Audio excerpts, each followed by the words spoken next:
అందరికీ నమస్కారం. అమ్మ మాట అమ్మాయి బాట ఛానల్కి స్వాగతం.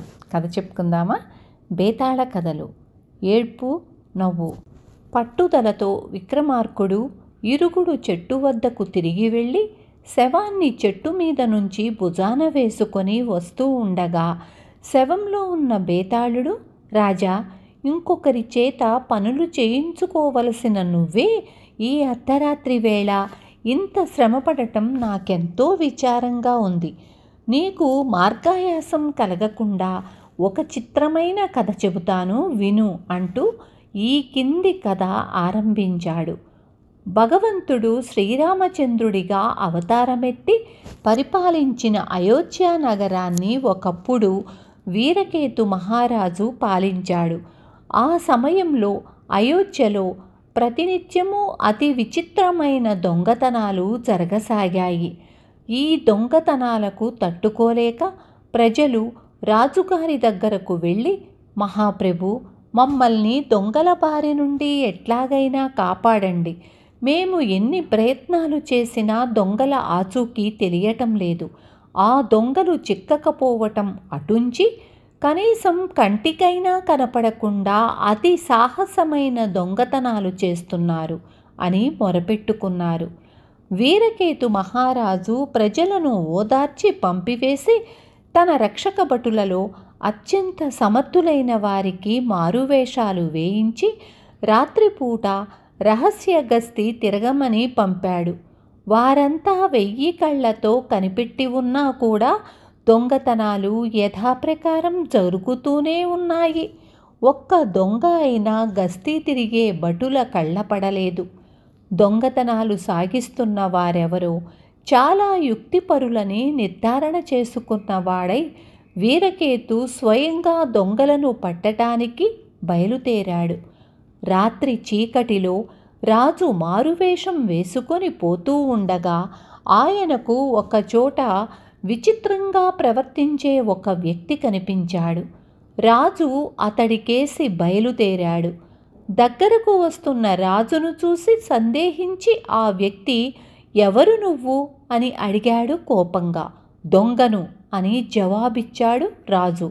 అయితే నాకు సాటివాడివే, మా ఇంటికి పోదాం రా, నీకు స్నేహ మర్యాద చేస్తాను అన్నాడు ఆ వ్యక్తి. రాజు అతని వెంట వాళ్ళ ఇంటికి వెళ్ళాడు. ఆ ఇల్లు అడవిలో భూగృహంలో రహస్యంగా నిర్మించి ఉంది.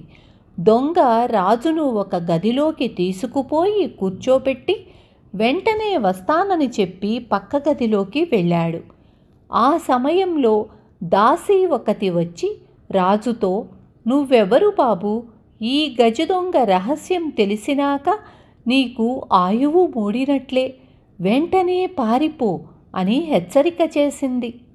రాజు వెంటనే అక్కడి నుండి బయలుదేరి అతి శీఘ్రంగా తన నగరంకు తిరిగిపోయి సాయుధ భటులతో అదే చోటికి తిరిగి వచ్చాడు. గజదొంగకు రాజభటులకు ఘోరమైన యుద్ధం జరిగింది. ఒంటరిగాడై ఉండి కూడా రాజభటులందరితోనూ ఎంతోసేపు ధైర్యంగా పోరాడి అనేక మంది రాజభటులను చంపి చిట్ట చివరకు దొంగ రాజు చేతిలో ఓడిపోయాడు. వీరకేతు మహారాజు దొంగను పెడరెక్కలు విరిచికట్టి నగరానికి పట్టుకుపోయాడు. అతని విచారణ ముగిసింది. చాలా కాలంగా ఎవరికంటా పడకుండా ఆ దొంగ అయోధ్య అంతటా దొంగతనాలు చేసినట్లు రుజువయ్యింది. పోయిన సొత్తంతా అరణ్యంలోని వాడి ఇంట దొరికింది. వీరకేతు మహారాజు గజదొంగను కొరత వేయించమని భటులకు ఉత్తరువిచ్చాడు. దొంగను రాజభటులు కొరత వేయించటానికి ఊరి బయటకు తీసుకుపోతుండగా అయోధ్యానగరంలోని పెద్ద వైశ్యులలో ఒకడైన రత్నదత్తుడనే వాడి కూతురు రత్నవతి అనే యువతి దొంగను చూసి తన తండ్రిని పిలిచి, నాన్న, నన్ను ఆ దొంగకిచ్చి పెళ్లి చెయ్యండి అని అడిగింది. రత్నదత్తుడి మాట విని నిర్ఘాంతపోయాడు. ఎందుకంటే రత్నవతి లేకలేక కలిగిన బిడ్డ. ఆమెను రత్నదత్తుడు ఎంతో గారాబంగా పెంచుతూ వచ్చాడు. రత్నవతి అపురూపమైన అందగత్తెగా ఉండటం చూసి ఎంతోమంది కోటీశ్వరులైన వైశ్యకుమారులు, రాజకుమారులు ఆమెను పెళ్లాడతామని వచ్చారు. రత్నవతి అందరినీ నిరాకరించడమే కాక తనకు పెళ్ళే అవసరం లేదని కూడా తల్లిదండ్రులకు చెప్పింది. ఏం తల్లి, నువ్వు రాజాదిరాజులను కూడా పెళ్లాడ నిరాకరించింది నగరాన్ని దోచుకు బతుకుతున్న ఈ దిక్కుమాలిన దొంగ కోసమా? వాణ్ణి కొరత వేయించటానికి భటులు తీసుకుపోతున్నారు. అటువంటి వాడినా పెళ్లాడేది అని రత్నదత్తుడు కుమార్తెను అడిగాడు. రత్నవతి తండ్రి మాటలు వినిపించుకోలేదు. అనేక మంది రాజకుమారులామెను వరించి వచ్చినప్పుడు తండ్రి ఆమెకు పెళ్లి చేసుకోమని సలహా ఇచ్చాడు. కానీ అప్పుడు కూడా ఆమె తండ్రి మాటను ఏ మాత్రమూ వినిపించుకొని ఉండలేదు.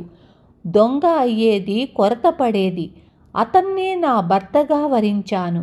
నాకు పెళ్ళి కావాలని ఉంటే అతన్ని తెచ్చి నాకు పెళ్ళి చేయండి.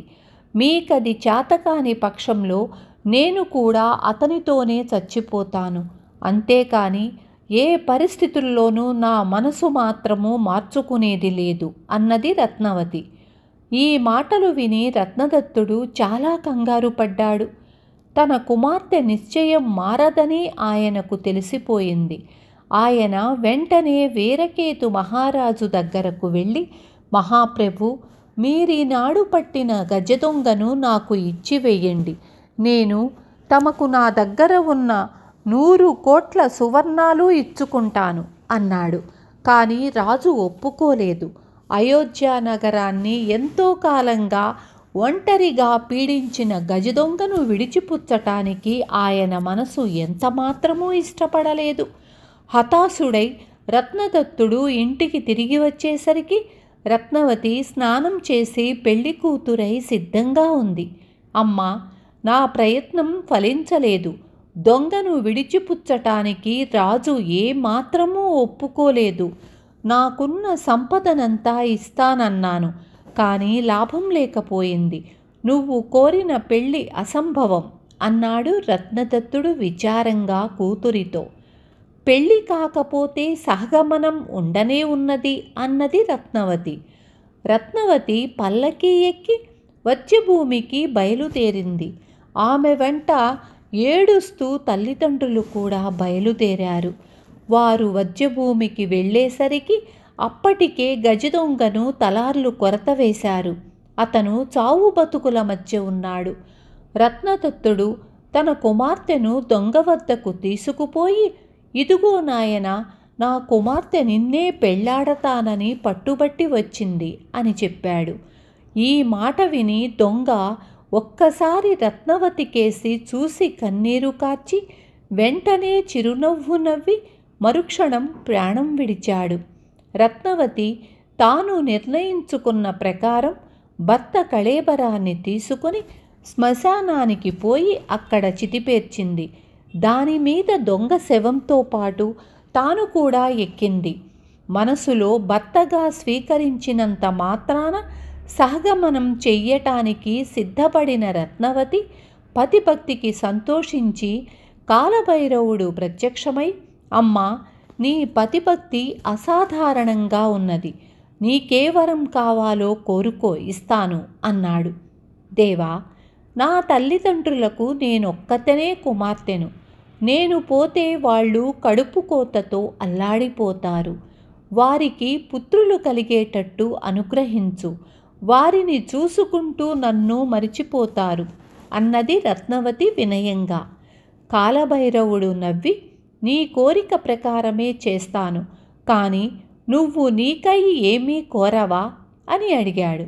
నాకు నా భర్త వెంట ఉండటం తప్ప ఇంకే కోరిక లేదు అన్నది రత్నవతి. అలాగే, ఆ కోరిక కూడా తీరుస్తాను అంటూ కాలభైరవుడు దొంగను బ్రతికించి అంతర్ధానమయ్యాడు. రత్నదత్తుడు దొంగను గౌరవ మర్యాదలతో ఇంటికి తీసుకువచ్చి వైభవంగా తన కుమార్తెకు వివాహం చేశాడు. బేతాళుడి కథ చెప్పి, రాజా, కొరతపడి చచ్చిపోతూ రత్నవతి తనను పెళ్లాడకోరిందని విని దొంగ ఎందుకు ఏడ్చాడు? తరువాత ఎందుకు నవ్వాడు? తెలిసి సమాధానం చెప్పలేకపోయావో తల పగిలిపోతుంది అన్నాడు.